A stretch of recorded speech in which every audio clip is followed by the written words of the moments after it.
Hello, all. It's Thursday night, and we're hanging out with Scott Ritter and Andrei Martyanov. And the odds are we're going to learn something about something. Let's talk.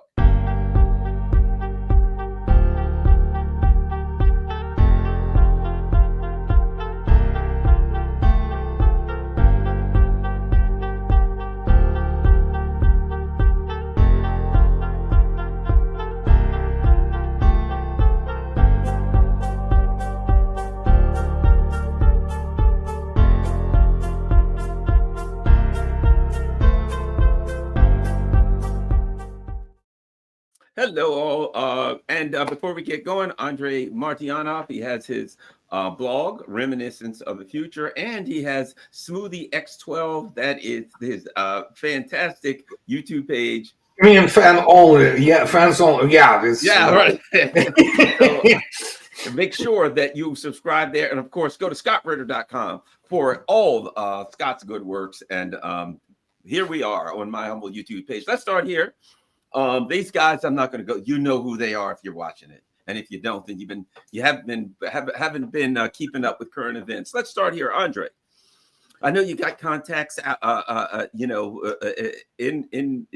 are involved in the SMO. Lot seems to be going on the front. The siege of Petrovsk I keep hearing about. What's today's update of where we are on the front line, and what does that mean? Well, Kurakhova essentially is in the mop-up mode right now. Once you mopped up Kurakhova, I believe there is something like a battalion and a half now surrounded there of the armed forces of Ukraine. It will be mopped up properly without unnecessary rush. There's no rush there. Russians through economy of force, preserving your personnel, doing the thing which is, needs to be done. And they are primarily now, those are concentrated essentially in one of the western part of the town, which is primarily industrial. So you have Novoselovka, they are being surrounded. Pokrovsk is being what is called hugged from the south. You can see clearly where this appendix, grows. And so that's, it's not only that. It's not the fact that you every day, and especially after their briefing, first military collegia, what it means, the assembly of Russian top brass with president, and minister of defense 2 days ago, and then briefing by General Gerasimov, chief of general staff, yesterday. So yeah, the numbers are adding up really well. It is clear that we are looking at 1 million KIAs in armed forces of Ukraine.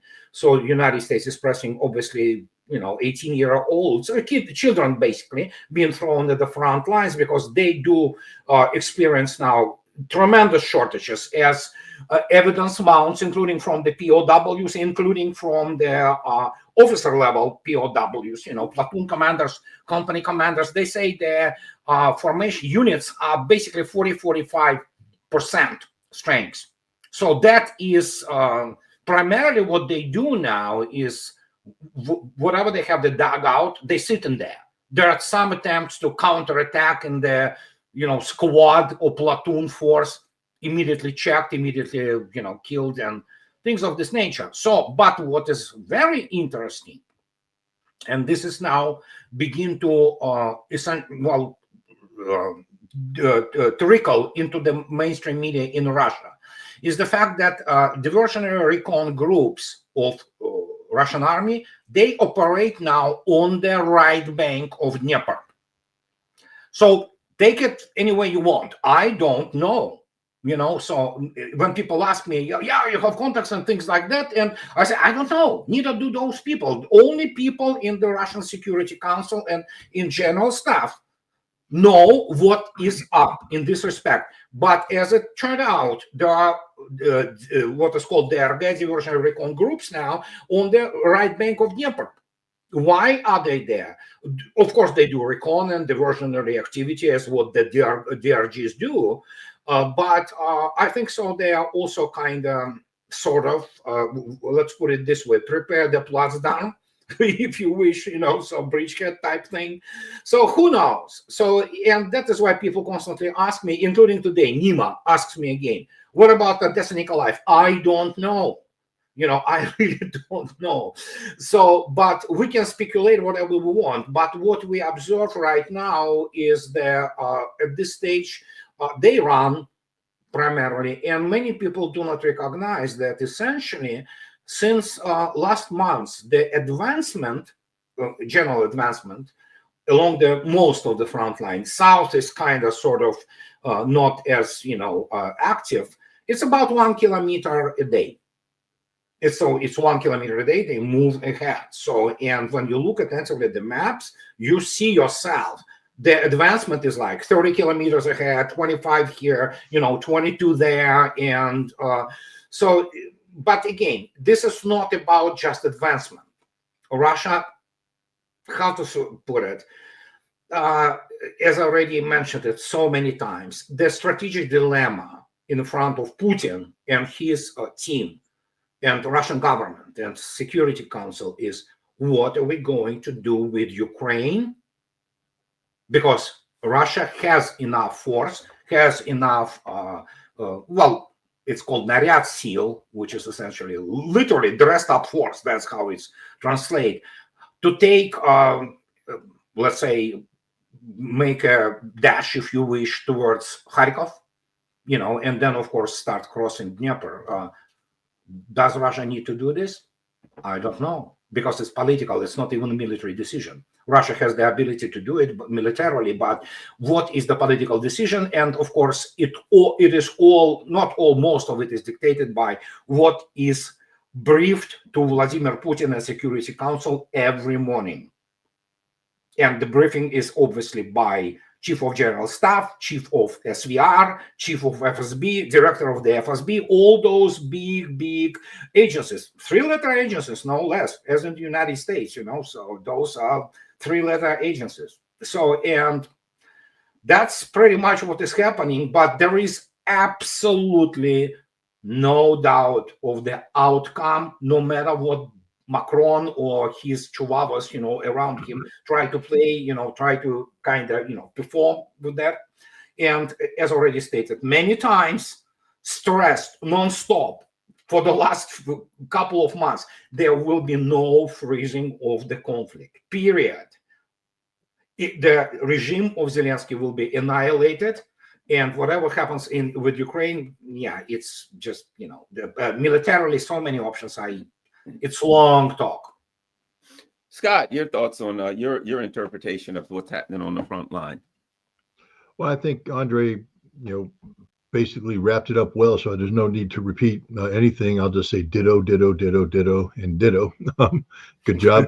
I'll throw in, maybe from an American political perspective, we've got, a situation where, Donald Trump has this retired Lieutenant General Keith Kellogg, who is supposed to be the point man. And I think a lot of what Russia's doing right now is sending obvious signals about what reality is. And hopefully Trump picks up on these signals and doesn't embarrass himself, because Kellogg is so out of tune with anything. I mean, he's spouting, nonsense about casualty rates. He's talking about tactics that he doesn't understand. I mean, I would like to do him a favor. Maybe I can still make an indirect approach to him and introduce him to, not only Andrei's work, but also Karolin's work. This outstanding blog that Mr. Karolin, puts out every day, update on the front lines. And when you read this, and every once in a while he puts out a story, here's Kellogg talking about human wave assaults.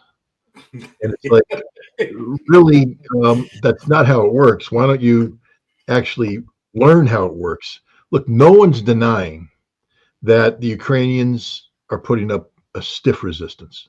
No one's denying that.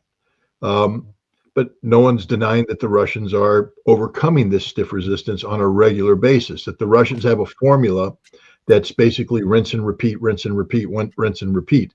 And it's a formula based upon firepower supremacy, not superiority, supremacy, and total control of the operational environment. Where the Ukrainians do well is when they flood the zone with drones.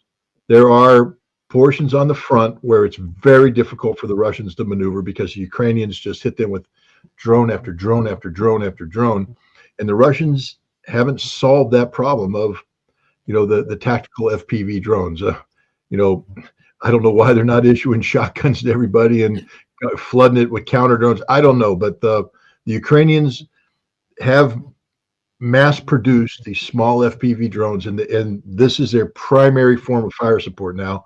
And it's very difficult when they have a drone unit in place, and some of their drone units are very good, very capable operators. They make it very difficult for the Russians, but that isn't happening everywhere. And where it's not, Russia's in control. They're moving.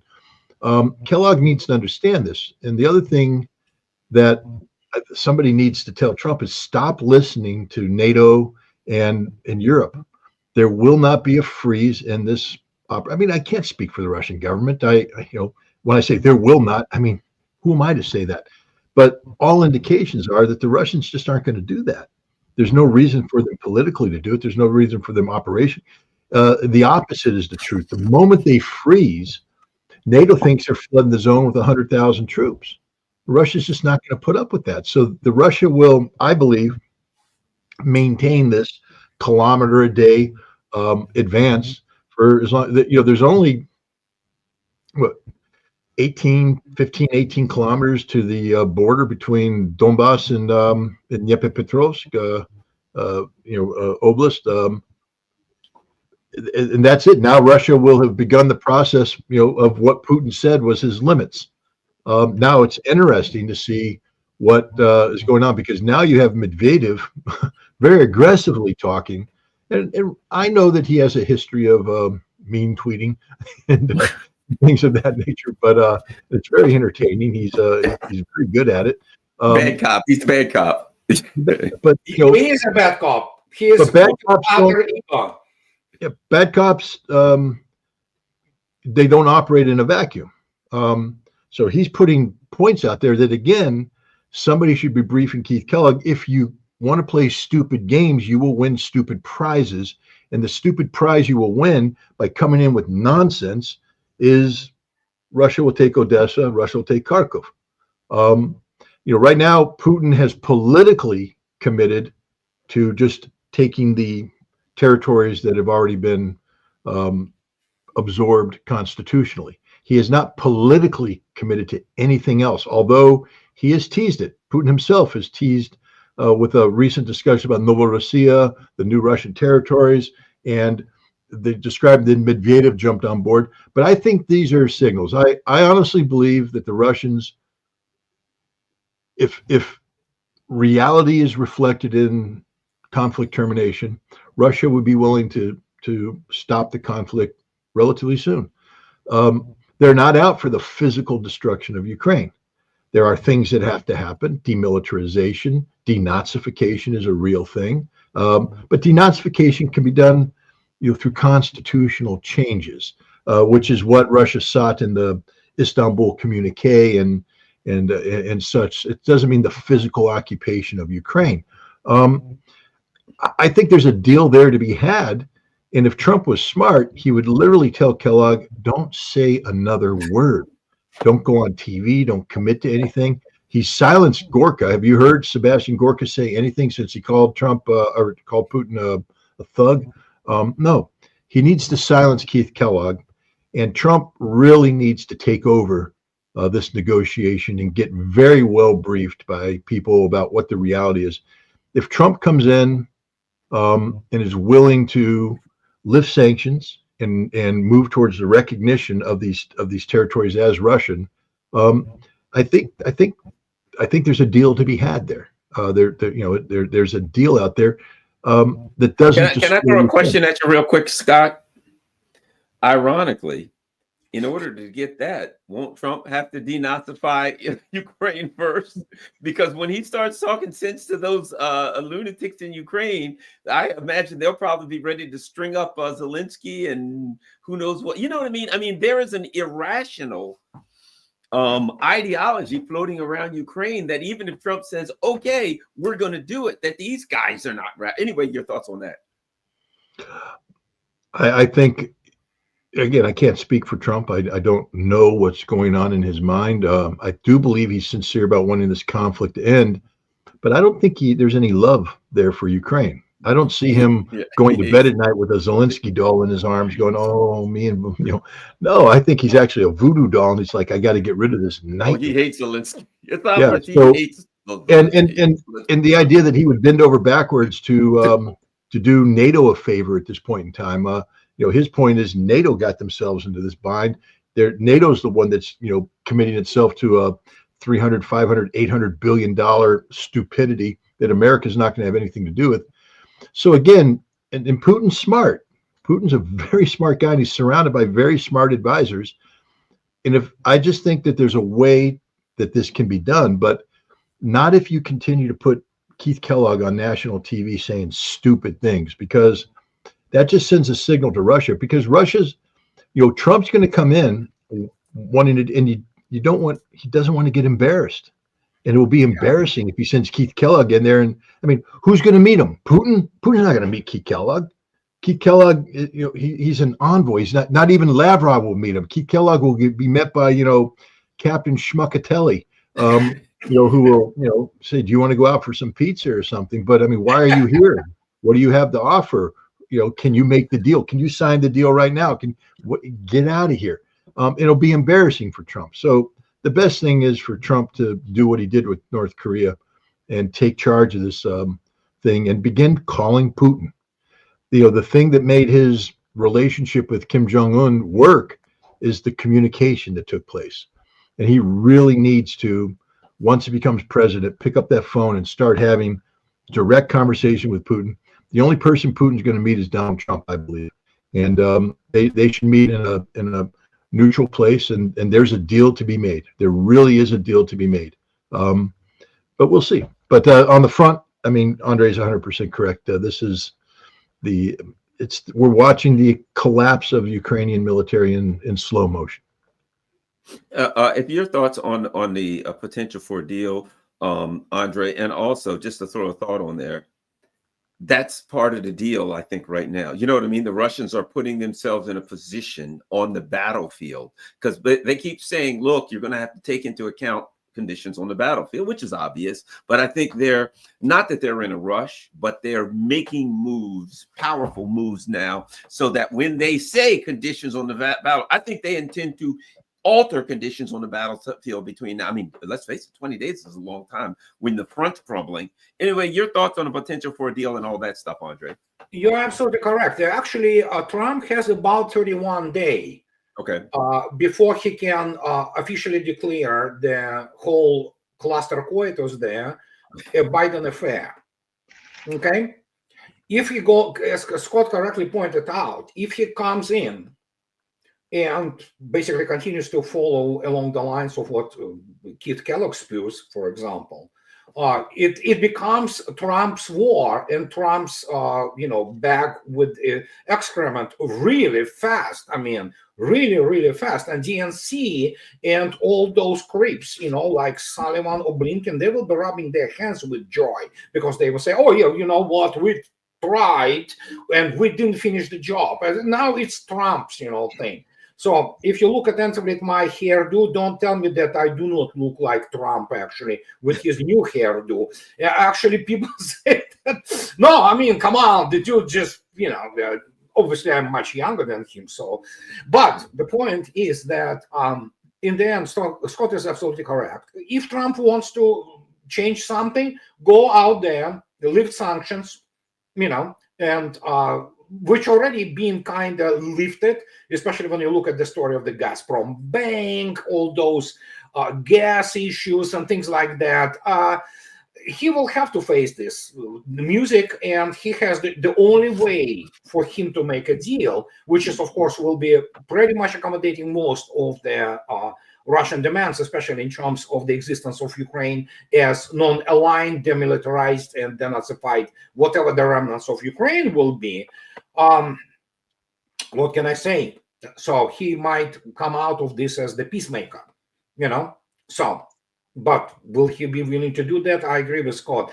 Keith Kellogg, good Lord. First, you have to understand this guy, if he ever gets to meet somebody of, how to say it, real scale there, although I might consider the possibility that Putin will accommodate some kind of Trump's, intentions, like allowing Kellogg, if he flies to Moscow, for example, to meet somebody the scale of Ryabkov, let's say, first deputy foreign minister of Russia. Lavrov, I don't think so. He's going to be meeting him. But can you imagine Kellogg coming in there and meeting, let's say, Ryabkov and say people of the scale of Surovikin? Okay, they will be looking at this guy like, dude, we are the real generals. We command the freaking, the largest, military operations since World War II in Europe, and quite successfully. And here's the guy, who spews indeed all this garbage. He doesn't know numbers. He doesn't understand the dynamics. He doesn't understand the horrendous, let's face it, it is horrendous kill ratio, which is, and again, Russians are not enraged. They, they try to save personnel. And so he's not going to have much success there. So as Scott correctly stated, remove freaking Kellogg and get down to it, down and dirty himself, because Putin will talk to Trump, no doubt about it. He will talk to Trump and he will be willing to meet him. But for now, it's what's left is the desperation, terrorism, pure and simple on the, Washington-London axis. So especially with London thinking that they matter anything, they don't. Russia will talk only to Washington and proper people in Washington. So I don't see the value of maintaining diplomatic relations with United Kingdom for Russia at all. I mean, you can just simply break it off. And so, but it is what it is. And I totally subscribe to Scott's idea that Trump wants to get, something which is honorable and save the face for his administration. He has to call Putin. Scott, let me show you something. And here's an interesting article. Russia to invite World War II allies to next year's Victory Day parade. In a way, everybody knows where we are, right? The Biden people are just going to keep doing provocation after provocation. The killing they're going to do. They're trying to do everything they can to disrupt any possibility of any kind of agreement, right? And when I look at that, in a way, and Vladimir Putin speaking, and he said, "Yeah, let's do a duel, and you can set up your air interceptor system, your air defense system, and you pick a target. I'll fire the Oreshnikov. Let's see if you can get it." It seems to me, here's my thought. He knows that he's not dealing with rational people, and he's kind of trolling them. And this business about we'll invite World War II allies to next year's Victory Day party, in a way, that's trolling them. It's saying, look, this crap that you guys are doing, pretty soon that'll all be gone away and we'll be back there. It seems to me that he understands the gravity of the situation, but everybody knows the game now, and he is kind of trolling. Anyway, your thoughts on some of the comments that came like this that seemed like I don't know if I want to say humorous, but in a way, from President Putin in the last, say, 24 hours. Well, again, let's just start with the premise that Vladimir Putin has been doing this job for a quarter of a century. He's not new at this game. He's a KGB human intelligence officer, which means he was trained in basic, concepts of, exploiting human nature. Identifying things, exploiting that, and then he's matured. He's been doing this forever. He's advised by some very, very smart people about the United States. Just watching him speak about Donald Trump, there's no doubt in my mind that he has put together a team, or his intelligence service put together a team of, human psychology specialists who have sat down and, because you listen to what he said, it's, he can't. Donald Trump was shot, a brave man. I mean, he is stroking everything that makes Donald Trump, stand up and pay attention. And the courage he showed, my God, and it's just playing to his ego. And at the same time, he's just trolling Biden and the EU and NATO. He's just throwing things out there, knowing that Trump's eating it up. He knows that Trump's reading that stuff and going, yeah, this coming Victory Day is the 80th. This is a huge, huge deal. I can tell you that right after the 79th finished, I was getting phone calls about, will I come? Will, who else? They want to bring people. But that was before the election. I can't predict the future, but I will say that it would not be beyond the realm of possibility that Donald Trump gets an invitation. Oh, yeah. And that Putin sets it up with a summit. So this will be the grand alliance coming back together. And there will be a summit where deals will be knocked out. Whether or not that happens, but I think the Russians are probably leaning in this direction because, Trump is not just, a transactional person. He's not just the art of the deal. He is the art of the big deal, and he is the art of PR. And so if this is done right, and there's every reason to believe that the Russians will do it right, I'm guessing that you're going to see Trump get invited. And if Trump accepts, watch what happens. Oh, yeah. Watch the British fall in line. Sorry for interruption. I want to, if you allow me, to simple cut in. On the 79th, Russia invited American and British veterans to the parade on the Red Square. Obviously, there were, absolutely, catastrophic actions on part of those lowlifes from, State Department and, not allowing those veterans to go there. And what was very interesting, Maria Zakharova in Russian Foreign Ministry published then, the appeal, so to speak, and to address to those veterans, Anglo-American and other veterans who fought against Nazism. And there was a very interesting phrase there. You can go back to RT and look it up. It was, "We are proud of you, what you did." So they were directly talking to veterans, not to governments. Not they would say, "We are proud. We will always remember this." So and well, Scott is correct. We might have the chance of, who knows? Yeah, if Trump, it could be very big. Well, Scott, what do you make of this constant? And now it's been going on for 2 years. Macron, the British, we want to send troops. We want to send peacekeepers. We're considering to every other day. It's like a game. To me, it has become a game that, why am I listening to this again? I'm like, physically, kinetically speaking, it makes no sense. You don't have the troops. How would you get them there? How would you supply? It's absurd. And at a time when things are falling apart and Trump's here and he has no love for Ukraine or any of these NATO leaders, he seems to hate them, to be quite frank. And they all tried to screw him and try to help Harris win and put him in jail and everything else. So I can understand why he'd hate their guts. But your thoughts on this business that we keep hearing, troops, peacekeeping troops, any excuse they can come up with to talk about sending troops? Well, it's curious.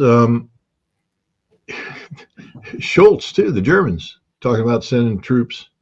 Well, Schultz just had a vote of no confidence. He's out. His government's collapsed. It's done. Macron had just replaced his prime minister.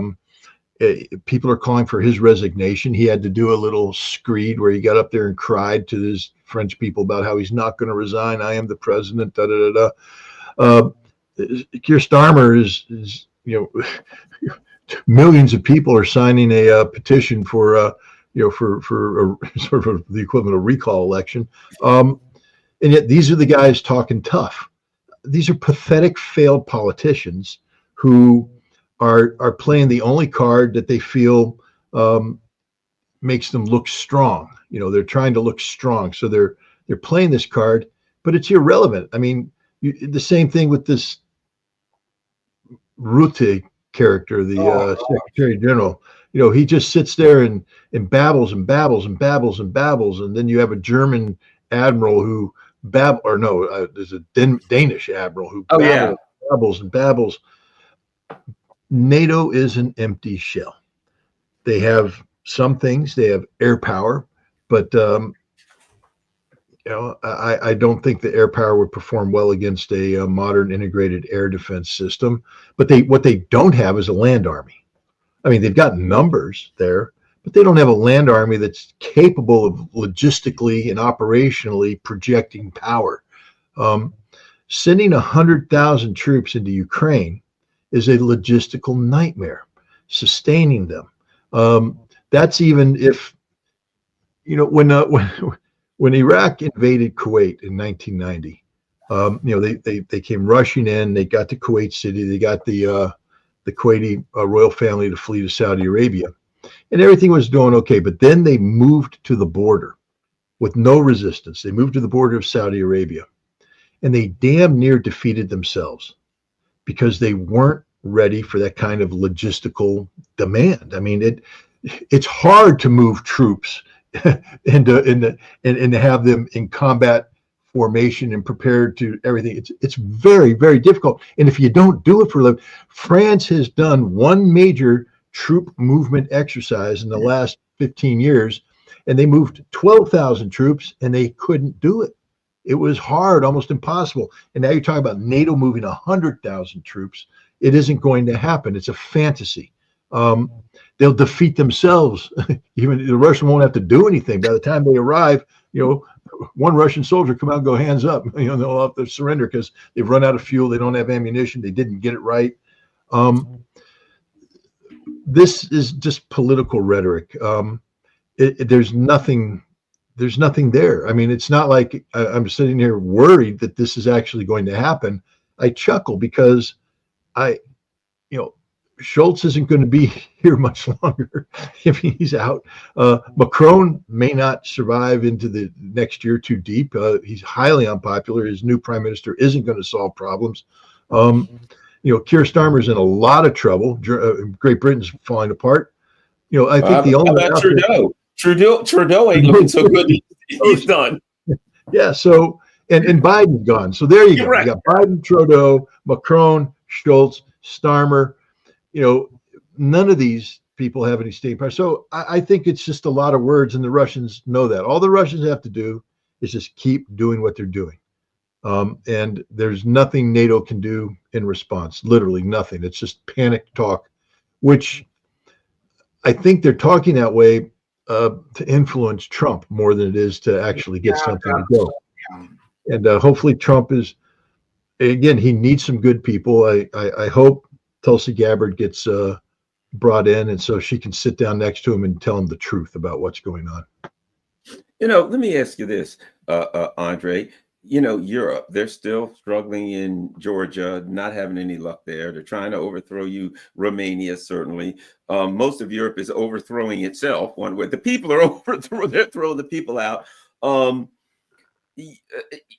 The future of Russian and Europe relations, I think one of the reasons it's going to be difficult to predict is I think we're going to have a totally different Europe than we had when the special military. It won't even be the same continent. Politics will be different. The economy is going to be shot. Your thoughts on the future of relations between Russia and what's left of Europe? Before I go, I want to add to Scott's points. That's the operational level officer speaking, by the way. That's what you need, not some tactical minutia guys who, oh yeah, I know how to, just do the stronghold and defend it with platoon. No. The wars are won on the strategic and operational level. And just to give you an example, a single motor rifle regiment of Russian army requires almost 200 rail cars to move its stuff, apart from the other lighter versions of vehicles moving. And this is a regiment, okay? So, and just wanted to add this because how difficult it is actually to move stuff.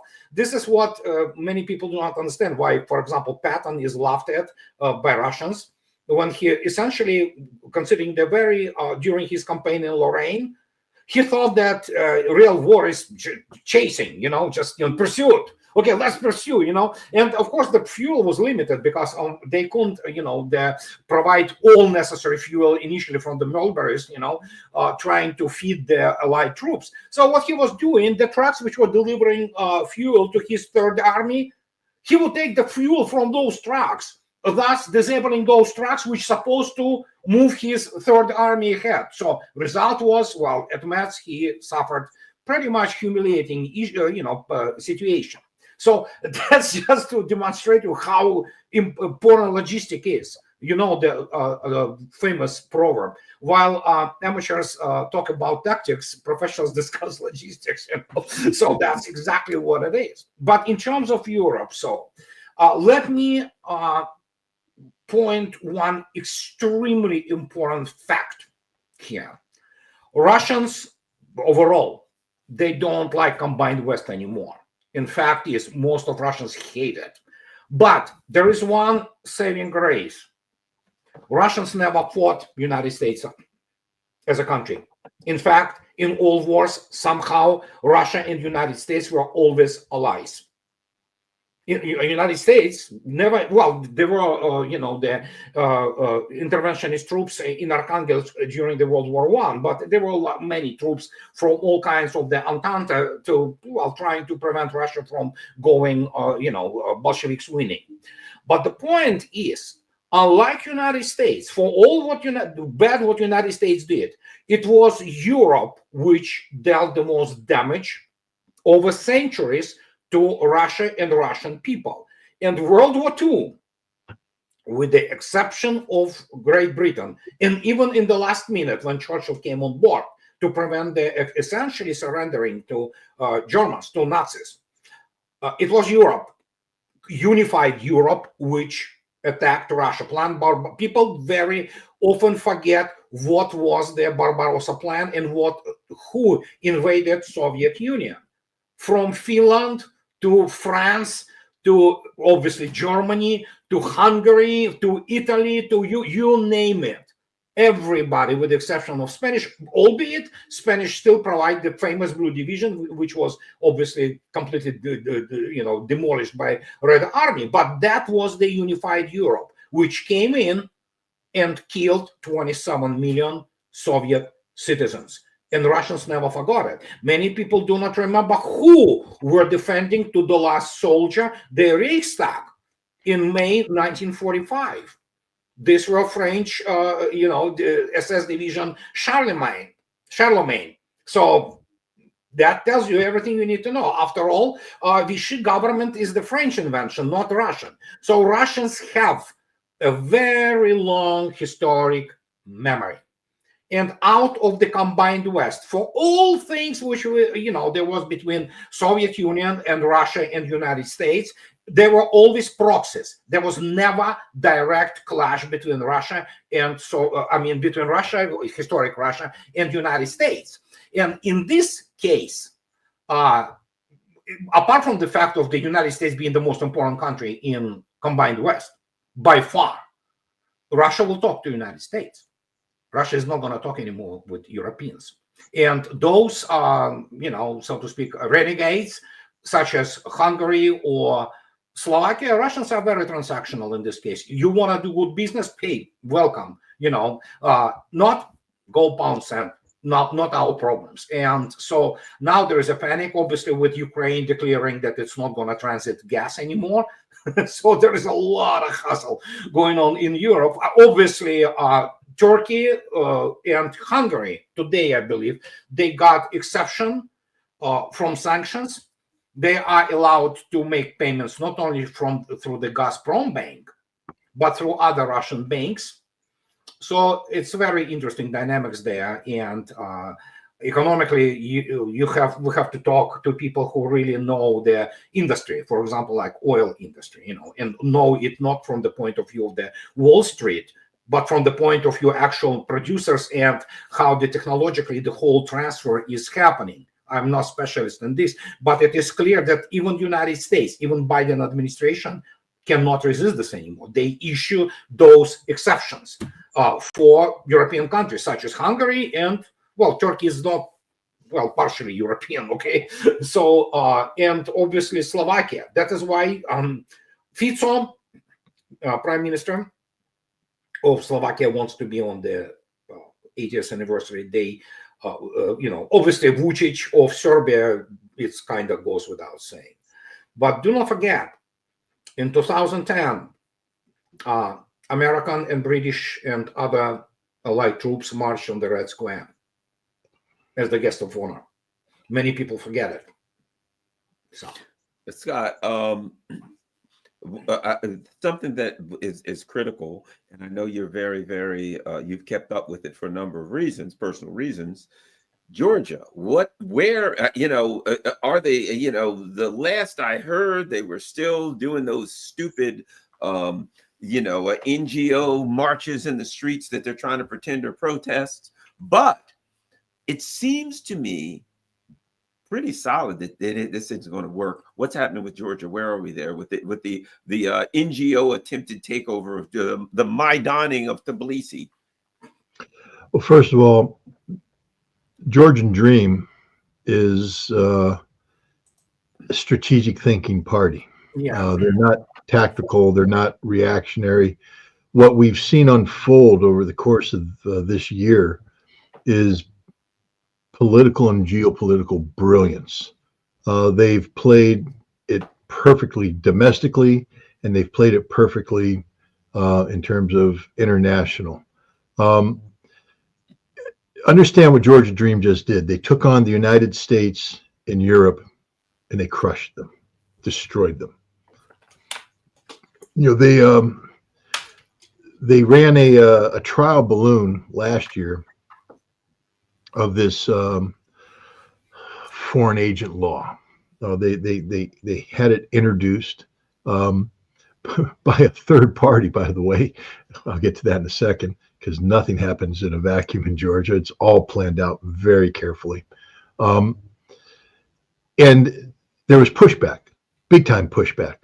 That was just the shake the tree operation at the time. At the time, I didn't realize that. At the time, I went, man, you don't want to introduce a law. You look weak. You look stupid. You look like you back down. It gives them confidence.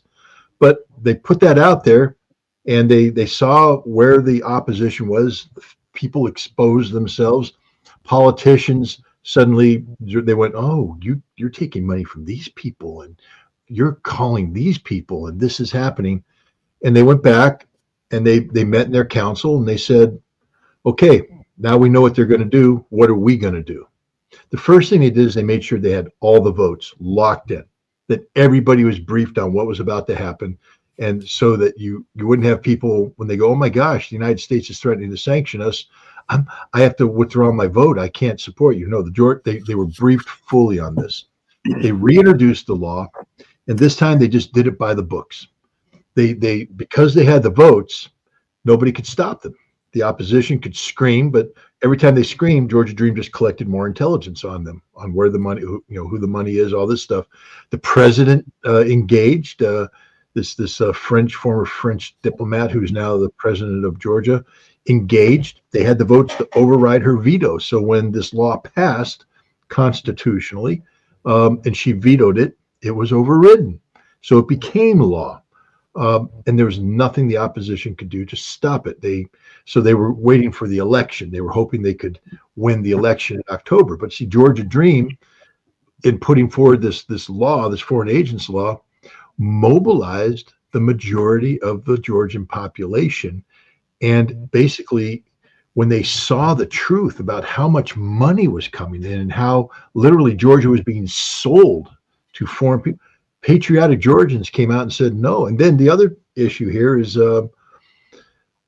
half of the tools used by the EU and the United States to take down Georgia are cultural manipulation tools. It's the way we fund things at the grassroots level, et cetera. And a lot of it deals with DEI kind of stuff, and the empowerment of Georgia is a very conservative country, and suddenly you have the United States insisting on the empowerment of homosexuals and transgenders. And it just didn't go over well. I mean, at all. And so, Georgia Dream exploited this. So anyways, the election comes along and Georgia Dream wins handily. And now the opposition is trying to pull a Maidan. Notice one thing that never happened. The opposition never entrenched. They'd come in, they'd set up, and after a day, the Georgian police come out and sweep them away. But they do it with a minimal violence. There's some roughing up, but no shooting, no deaths, no nothing. Then they pull back and they let them come back. Fewer this time. And then they sweep them away. Fewer this time. And then they start playing games. Right now they're trolling them magnificently because they swept them away. Then they put up a Christmas tree and all the Christmas lights. Now the opposition comes waltzing in and they're filming it saying, it's just a stroll through the park. Meanwhile, the president lost her election. The guy who introduced the bill originally, who wasn't part of Georgia Dream, is now the president of Georgia. And here's the fascinating thing. When Bidzina Ivanishvili created the Georgia Dream Party back in 2012, and he brought in Zurabishvili, the current president, who's not a member of Georgia Dream, he understood the political reality. And so what he did is he worked with Georgia Dream, and they inserted into the Constitution of Georgia that the Georgian government must be committed to a path of joining the EU and NATO. That's constitutional. That means your foreign policy must be that way. And they did that because they needed to nip in the bud, Saakashvili's people from saying, well, you're Russian, you're Russian, you're pro-Russian. We don't want to have any business with you. They say, what do you mean we're Russian? We're the ones saying we got to join the EU and NATO. And it worked. Georgia Dream's been in power ever since. But Georgia Dream understands, again, strategically, they know that the future of Georgia isn't with the European Union, it's with Russia. They know this because of just the geography and geopolitics and who their neighbor is and stuff. That doesn't mean they're going to be unfriendly with the EU, but Georgia Dream never had any intention of doing this. Georgia Dream is doing what it's doing because look what happened. As soon as Georgia Dream starts winning and defeating this American and European funded opposition, the sanctions start rolling in. The EU starts sanctioning, starts punishing Georgia, etc. And so what did Georgia Dream do? Well, they said, of course we can't talk. We're suspending the European Union accession talks until 2028, till the next election. So that's 4 years now where even though the Constitution says you must do it, they haven't rejected it, but they're saying we're suspending it. And they're letting the Europeans put more sanctions on and weave this rope. Yet the United States is, Georgia's no longer a strategic partner. We've stopped military aid, which means Georgia's not going to be part of NATO.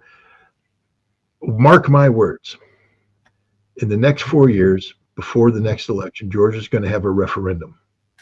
The referendum is going to be for a constitutional change that strips away the EU and NATO requirements, because how can you possibly join organizations that are sanctioning you? Now, here comes the tricky part.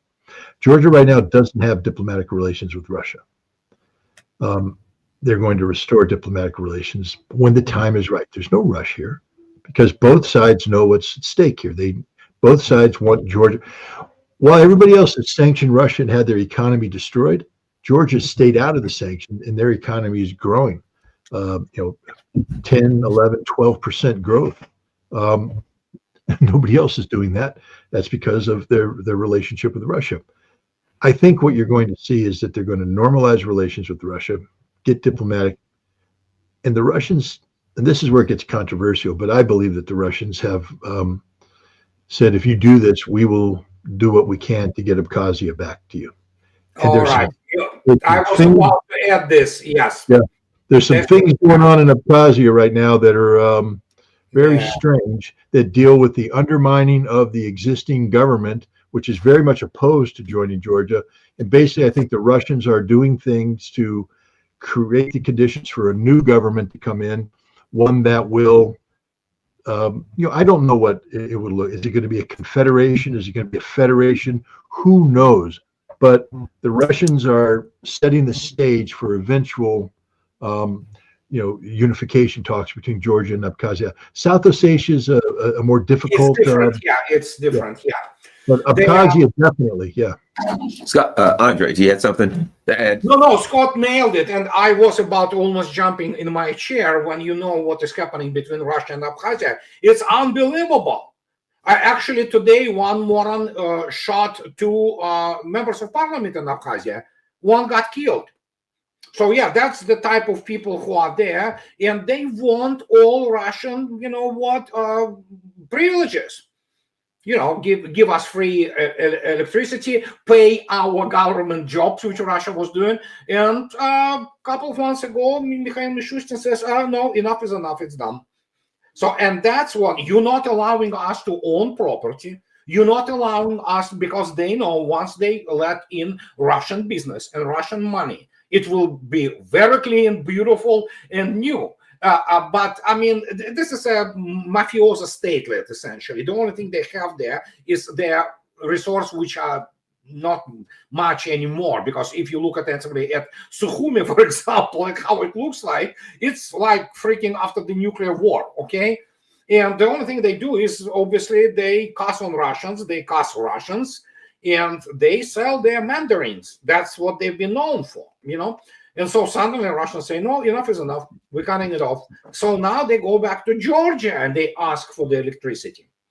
Okay, so literally and so Scott is absolutely nailed it. The Abkhazia becomes this chip, so to speak, blue chip, because the government of Georgia, which will return one of the territories. We're not talking about South Ossetia. South Ossetians will not go there. Plus, they have their own kin inside Russia, the North Ossetia. So it's kind of, But Abkhazia is kind of like, here it is, And that politically could be an extraordinarily strong card, if you wish, for any Georgian politician in the future, in the nearest future. So, and Russia disengaging Abkhazia in this way, as it happens right now, is probably the way things will look like in the coming couple of years, so in preparation to disengage them, because the way Russian tourists used to be treated there is like, they rape, they rob, they do all kinds of things, it's just absolutely horrible. So one other thing, Andrei, I don't know if you're familiar with it. Are you familiar with the recent election that was nullified in Romania? No, yeah.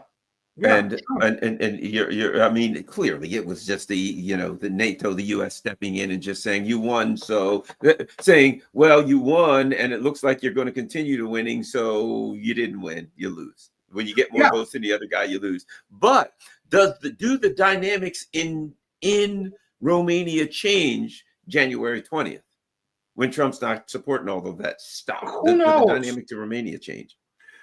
Who knows? It's difficult for me to say. I'm not specialist in Romania. It's a complicated country. It was one of the poorest countries and still is, I believe, of the European Union. And they wanted it. Everybody wanted European Union after collapse of the Soviet, NATO, and to be the part of the European Union in the 2000s. They are part now, and the benefits begin to lose their attractiveness, so to speak.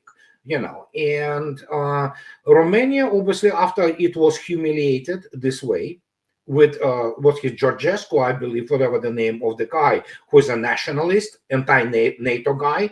So, well, guess what? After what was done to Romania, which is, of course, political humiliation for the whole world to see, when the United States steps in and says, we don't care about your results. Here's our guy. He wins. You're absolutely correct. So I think so. Some Romanians, population at large, may have second thoughts about everything. and not that they became, really well off.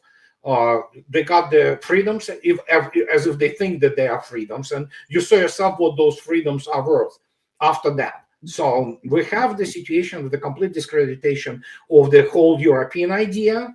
And of course, they are priming, as especially Eastern Europe, as the possible Platzdarm, for the future war, which, of course, Mr. Belousov was speaking about, that within the 10-year period, there is some probability of NATO trying to commit suicide by the COP, So I wouldn't put that past them.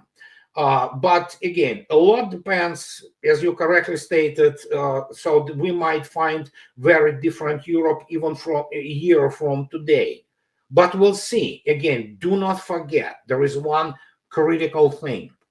And this is, I repeat, non-stop. And I understand for many my audience, for example, from Europe, and I'm a European man by, basically culturally, I am European. I'm Western man, so as pretty much most Russians are. But truth is, majority of population, I'm not sure the percentage. I know it's a majority. Sometimes it's large majority of Europe, they simply don't like Russians. Some people do not like Russians, others hate them. And it was always European thing for centuries. We have to keep this in mind. There are obviously common sense people. There are people who definitely do not hate Russians, many of them, but they are minority in Europe. Overall, Europeans, especially Western Europeans, and especially those people such as French or even Germans. Germany never recovered from the trauma of the World War II, period. Anybody who tells you, oh yeah, they are now democratic, look at the relatives of those people who committed Germany essentially to, the dustbin of the history now. They all have Nazi relatives. From von der Leyen to Baerbock to Habeck, to all of them, they have somebody, and those people who like Galen, who created BND, and Operation Paperclip, they are all in power. Their offspring are in power. They have this notion because they hate Russians. It was the Red Army. That is why they are, for example, when you read even Colonel David Glantz and Lieutenant Colonel Jonathan House, probably the most outstanding English language historians on the Eastern Front. And they write about it.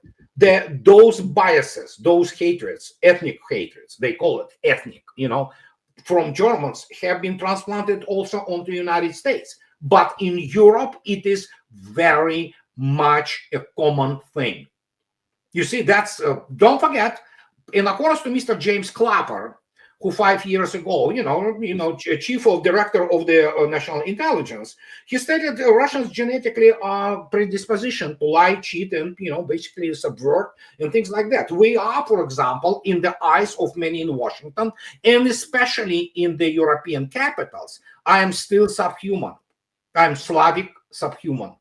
And many people wouldn't want to admit it, but this is exactly what happens. What happened now, Russians finally got the message. Europe is not Russia's friend. Europe is existential threat. United States manipulates Europe. Obviously, the United States pursues its own interest. But Europe is essentially Ukraine 2.0 on a larger scale and on a larger, desire to somehow realize itself. And for Germans, obviously, which was announced, declared for so many decades as the locomotive of the European economy, this never went away. That is why they continue to fabricate and falsify history of the World War II. Even when it goes across, against all kinds of the military and mathematical logic. But they still did it because the trauma is there. And the trauma as a European civilization, which was defeated in 1945, it never went away. It is still there, and it will continue to be there because it was the largest defeat of the Western civilization against those, the peasants, subhumans, Slavic subhumans, and you know how it went, So That is there. People have to understand. And this is my personal experience, which I, whenever we, think about backward, after the collapse of the Soviet Union and what happened to us, especially, and in terms of being from Azerbaijan, essentially being ethnic Russians. But yeah, you go in Russia, 1990s, it was a nightmare. Vladimir Putin actually described it as the civil war, which it was. And we immigrate to the United States. Here in the United States, well, of course, there are all kinds of people in the United States. There are jerks as anywhere, and there are people who would still consider us, subhumans. But majority of American folks, they do not look at us just like Russians. They look at us our own. You are our own. You Americans. So there you go. That's not gonna happen to you in Europe. Period. No matter who you are, you can speak 5 European languages. You can speak in dialects in Germany. You will never become your own. You will never become as you become here, Russian American, you're American, essentially. So, and it's impossible in Europe. It's absolutely impossible. I'll give you an example. Even ethnic and cultural Germans from the Soviet Union, Russian Germans, guess what it is? They are returning back to Russia. They never became their own German people.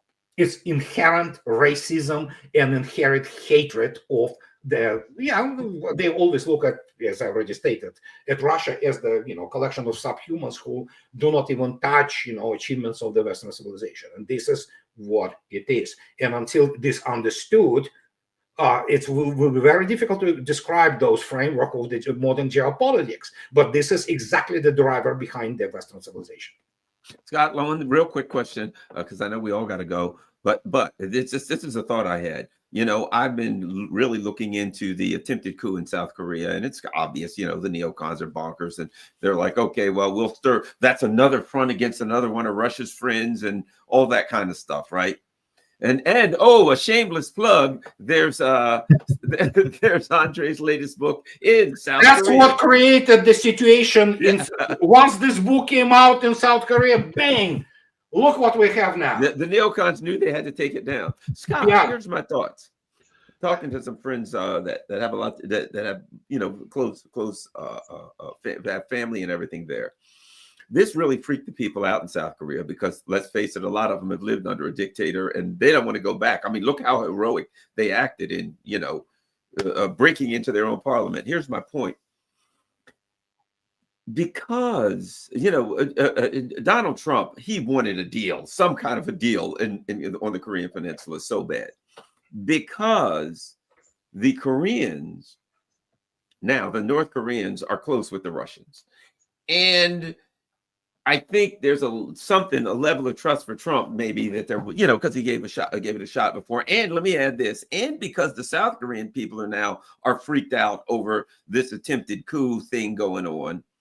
Do you think it gives Trump a situation where he can maybe even talk to Putin and say, hey, I want to talk to, what I mean, to have a meeting with both of them, to be able to have an inroad on the Korean Peninsula? Well, Trump's going to inherit a very different situation, the one that he, that he was familiar with in the last election. The North Korea of 2017, 2018, 2019 was a North Korea where Kim Jong-un had committed to his party in a public session that he had failed. He said, I've failed. Our economy isn't what it needs to be. Our infrastructure isn't what it needs to be. And we need to look at what we can do to improve the lives of the people. And that opened the door for discussion with Donald Trump about normalization of relations, lifting of sanctions, a better economic opportunity. And that, both North Korea and South Korea had, ever since the Korean conflict, competing visions of unification. But they both agreed on one thing. There was a need for unification. In the South, because the South sees itself as the dominant party, unification in the South meant that the South was going to absorb the North, much like West Germany absorbed East Germany, and be the dominant player. And so That's been driving the South from the very beginning of the creation of South Korea, is this concept of Southern dominance. And that's really what they exist for. You do know that, and Andrei, I'm going to leave the last word to you because you just wrote a book about it, so everybody needs to pay attention to it. But the concept of South Korea as a functioning democracy is ludicrous.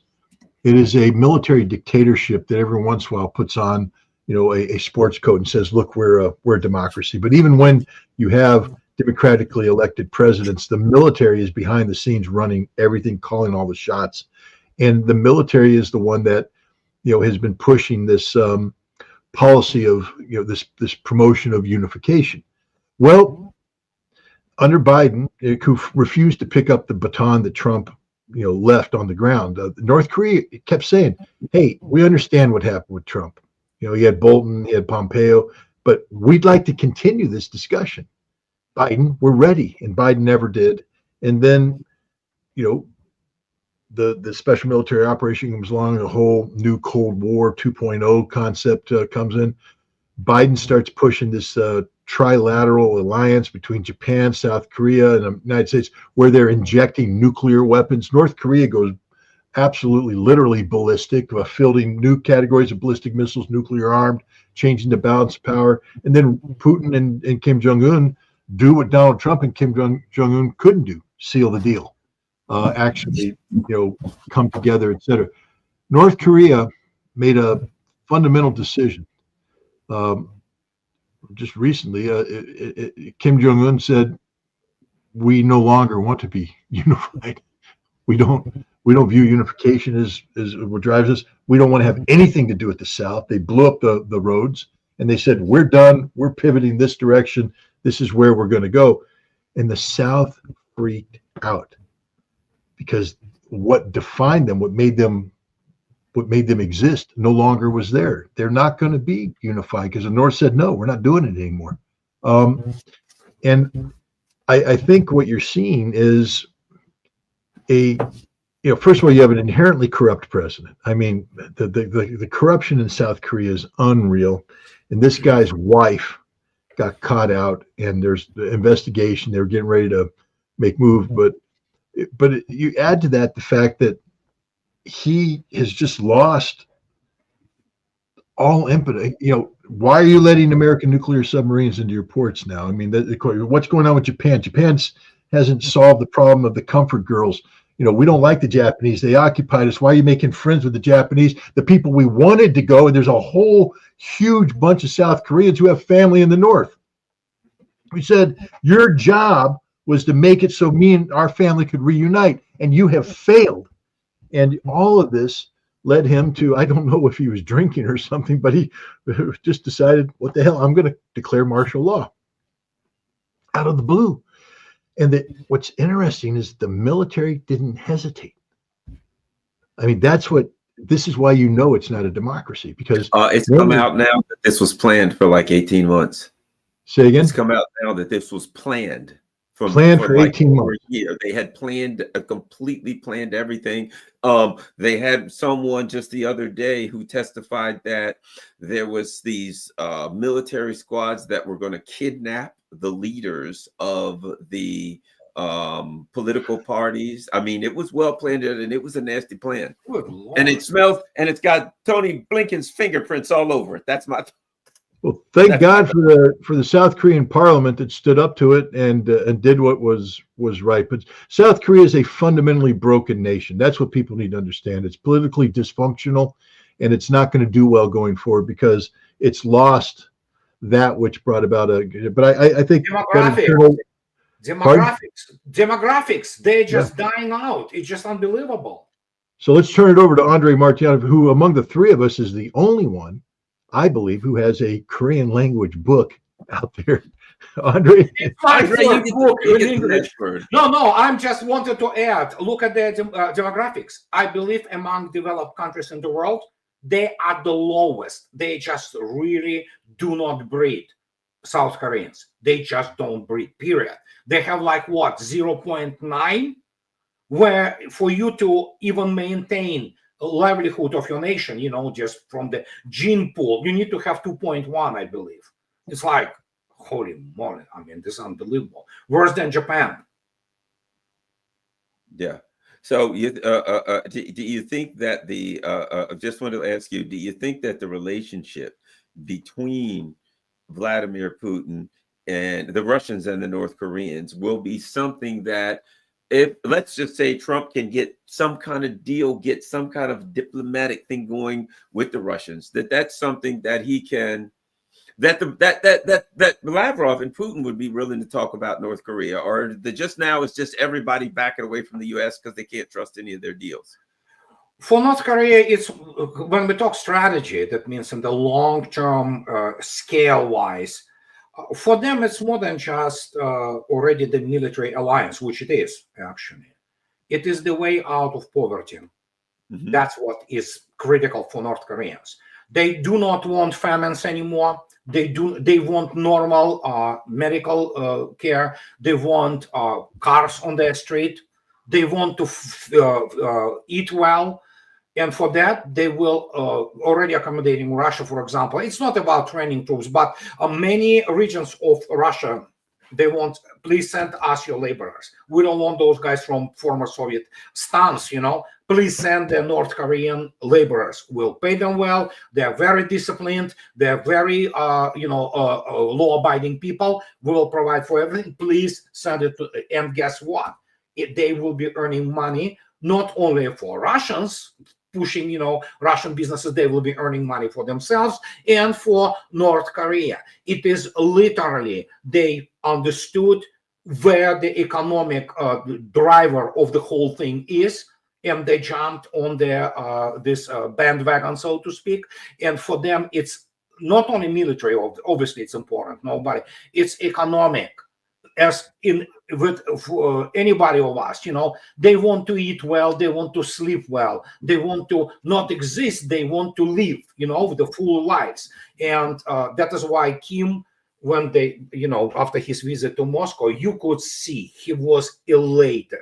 He was elated, literally, to the point you could see this is like was almost ecstasy when Putin told him that, yeah, we're going to do it. Yeah, let's do it, And then, of course, now it's signed, it's sealed, it's over. Will Trump do something about their, as Scott stated, I don't know what their mood is now.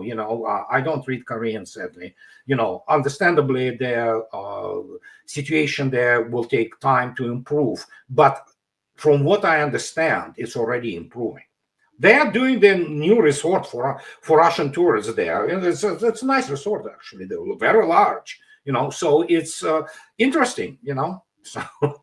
Well, gentlemen, thank you very much. Andrei Martyanov has a blog. It's Reminiscence of the Future. He also has Smoothie X12. That is his YouTube page. Make sure you follow both of those. With Scott Ritter, of course, follow him on Telegram and all his social media. But most importantly, go to scottritter.com. That's an easy one. scottritter.com. You can see all of Scott's latest writings, his works, and all the stuff that he's doing. Gentlemen, thank you very much. And sometime in the new year, maybe around January 20th or somewhere getting close to that, we'll have a talk. Meanwhile, I know the Russians got to brush up. You just know it's going to be provocation after provocation, but I think everybody is just throwing their hands up saying, what are these clowns going to do next? Well, actually, I think they're getting busy right now because they're talking, literally, Bill Clinton said something about pardoning Hillary all the way back to 92. Liz Cheney, now they're looking at her because apparently this looks like they're a bunch of criminals. But Biden's just going to have to everybody that he's talked to, known, hung around with, you name it, he's just going to have to pardon them all because they're all a bunch of crooks. Gentlemen, thank you very much. Everyone, share this on all your social media platforms, and peace. We're out.